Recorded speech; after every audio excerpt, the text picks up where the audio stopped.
Surat police commissioner દ્વારા લાંબા સમયથી ગંભીર ગુનાઓમાં નાસ્તા ફરતા આરોપીઓને ઝડપી પાડવા ક્રાઇમ બ્રાન્ચને સૂચનાઓ આપવામાં આવી છે।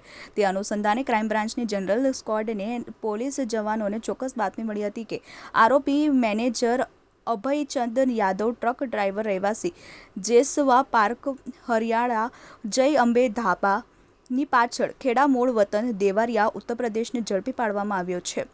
આરોપી અભયચંદ 2004માં રાંદેર ખાતે રહેતો હતો।